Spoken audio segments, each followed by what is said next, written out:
UFC London, Leon Edwards versus Sean Brady.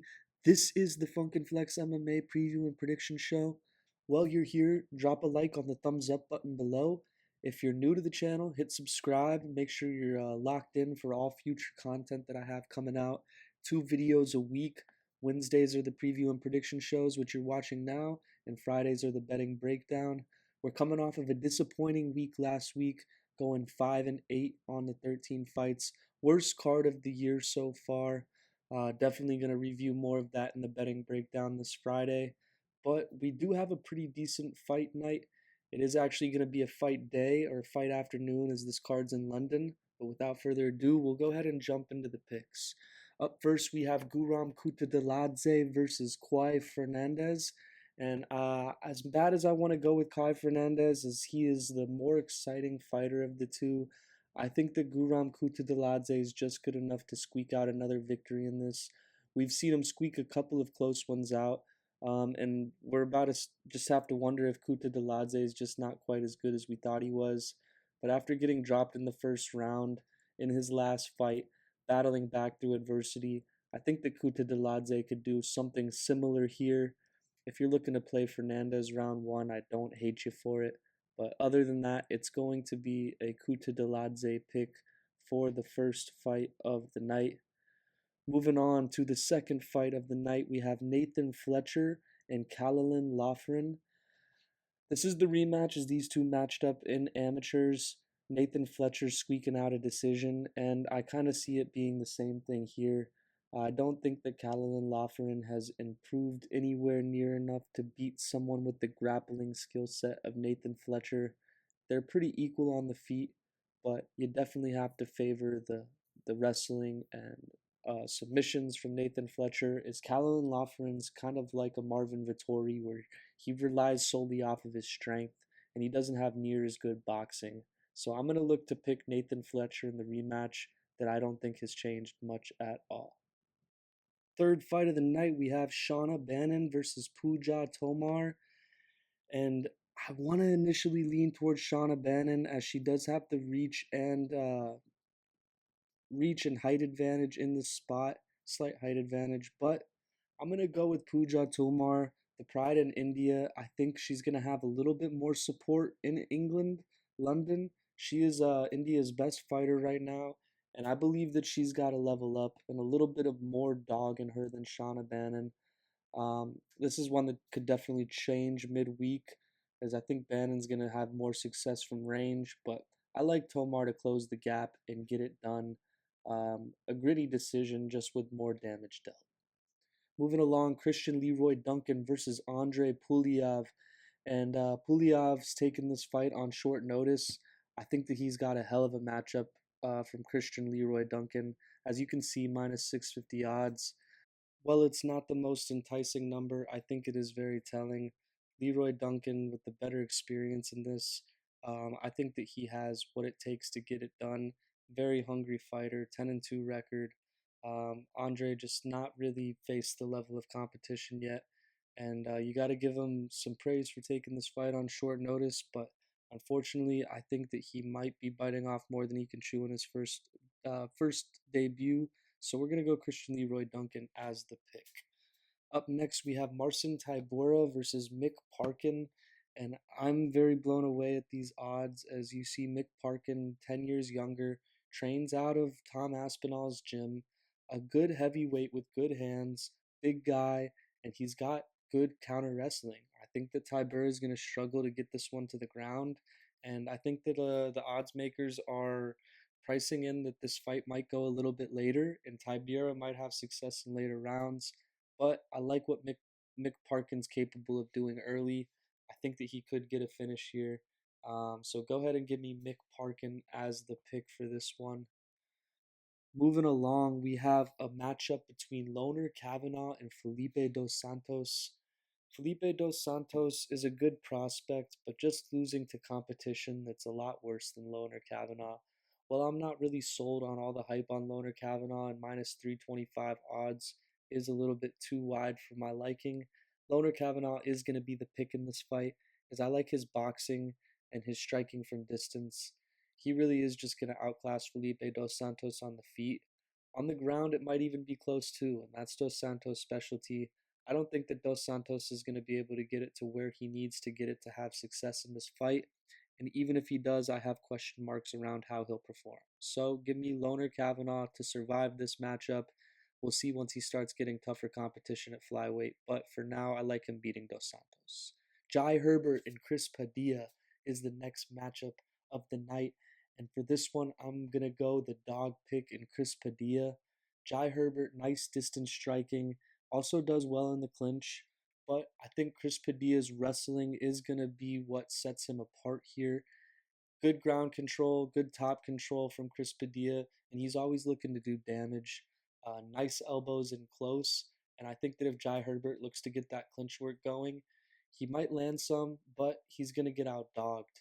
The much younger fighter here, 7 years, Chris Padilla is still chasing it, and I like him. I think he's improving at 15-6, and he's worthy of a plus 105 underdog bet. Chris Padilla is going to be the pick for this fight. On to the first fight of the main card, Nathaniel Wood and Morgan Charrier. And while Nathaniel Wood's a very good round fighter, he does what he needs to do to score points. I think Morgan Charrier is the more deadly fighter, more potential in his corner. His punches are more devastating than Nathaniel Wood's, and I think while Wood may be looking to point fight and look for a decision, I think Charrier is going to be looking for the kill. And whether or not he gets it's another question. We'll see how tough he is. But ultimately, I think he's going to do more damage in this fight. And I think he's durable enough to survive Nathaniel Woods for 3 rounds. So we're going to go ahead and go with Morgan Charrier is the pick in this one. Should be a good matchup to start off the main card. But I like it at minus 170 odds. Up next, Jordan Vucenic and Chris Duncan. And I am blown away that he's minus 400. I think the odds are going a little bit in the other favor in Christian Duncan. I think I see him now standing around like minus 350 and plus 250, somewhere in that range, depending on what books you're at. But I do like a dog sprinkle in this. Not a very confident pick, as Vucenic is very a promising prospect. But Chris Duncan is good wrestling, good striking. I think Vucenic is going to have some grappling advantage, but Chris Duncan's no slouch in the grappling either. With the better UFC experience, I know Vucenic took Kuta Deladze to a decision late, did drop him early on, but I think that Chris Duncan's able to survive the onslaught. If not, Vucenic first round, but Chris Duncan's going to be the pick if you play it any other way for me. So make him the pick for the second fight in this card. Moving along, Meatball Molly McCann versus Alexia Thayanara. Thayanara making her UFC debut on short notice. I like Molly McCann in this, guys. I don't like Thayanara at minus 195. I know she's got some decent jujitsu training with Amanda Hebas, but and to be fair, Molly McCann did get out grappled by Bruna Brazil, but I think Molly McCann might be getting better in jiu-jitsu even at 34 years old. Her grappling might be the best it's ever been in this fight, and I like her better on the feet. I think she has more power, even with the 5-inch reach disadvantage. Um, I could see Alexa Thayanara getting a sub here early on, but if that doesn't happen, we're gonna go Molly McCann for the pick here. I like her getting the job done at home as a plus 150 underdog. Up next, we have Gunnar Nelson versus Kevin Holland. As much as I hate to say it, I'm riding with Kevin Holland again on this pick.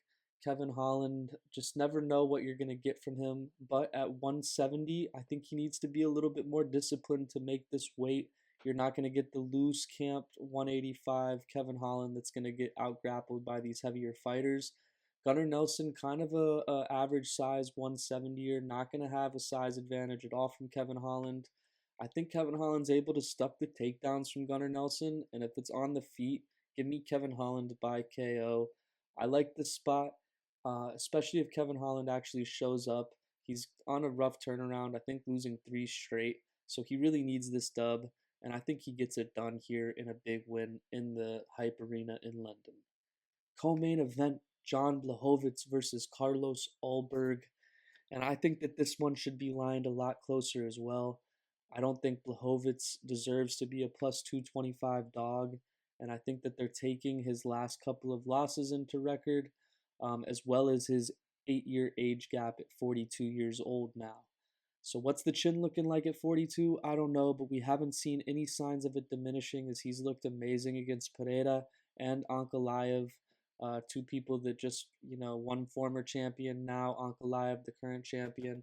Blachowicz had great fights against him, and now taking 2 years off to get some shoulder work done, coming against Carlos Ulberg.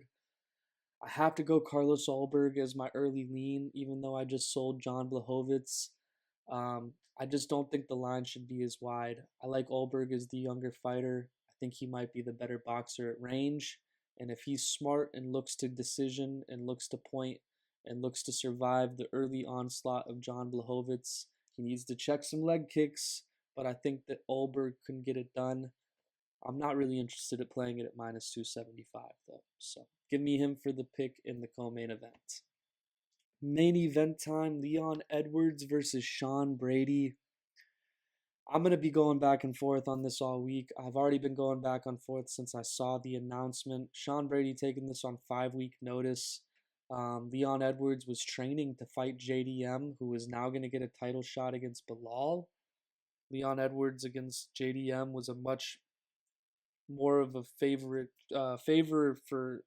matchup for Leon Edwards. However, I think that Leon Edwards is still able to survive this, and at plus 140 on home turf, I'm going to have to give it to him. Sean Brady getting way better in every fight, looked tremendous against Gilbert Burns, but I think part of that also may be that Gilbert Burns is on the way out, on the tail end of a nasty knockout that he suffered from JDM in Miami. Sean Brady just put the work on him.